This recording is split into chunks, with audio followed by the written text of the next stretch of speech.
Another day, another basketball stories na naman ang pagkikwentuhan natin. At ngayon nga ay ang pag-uusapan natin ang balitang trade ni Lauri Markkanen sa Los Angeles Lakers.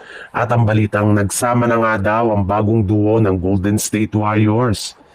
Sa pagkawala nga ni LeBron James sa Lakers ng at least 3 to 4 weeks o isang buwan dahil sa kanyang natamong injury, na siyang rason bakit hindi siya makakapaglaro sa opening night ng regular season laban sa kupunan ng Golden State Warriors. Kaya mapipilitan nga ang Lakers na maghanap ng bagong player na pansamantalang papalit sa starting position ni LeBron James. Pero nangyayari nga daw ngayon kay LeBron sa kanyang pangangatawan ay siyang senyales na tumatanda na nga talaga ang kanyang pangangatawan. Kaya kailangan na talaga ng Lakers na gumawa ng paraan upang makahanap ng bagong player na ipapalit kay LeBron sa mga susunod na taon. At isa nga sa superstar na maposible nilang kunin ay walang iba kundi si Lauri Markkanen mula sa Utah Jazz na willing nang makipag-trade sa Lakers sa tamang presyo.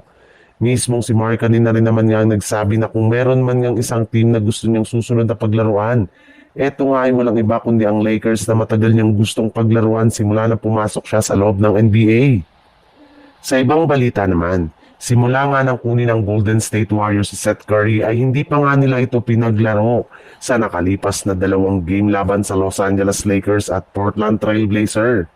Kaya marami na nga excited sa mga fans na nakita itong maglaro sa Warriors at magkasama silang dalawa ng kanyang kapatid na si Stephen Curry.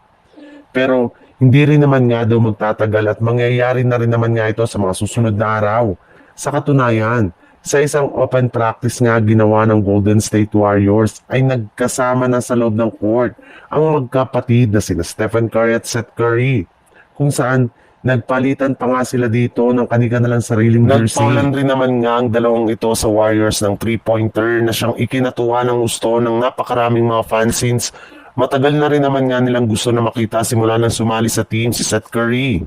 At base nga sa pinakahuling inilabas na balita ng isang NBA insider mula sa Warriors, posible pa nga daw na maglaro na ang sabay ang dalawang ito na sa kanilang next game laban sa Los Angeles Lakers na gaganapin sa darating na October 13.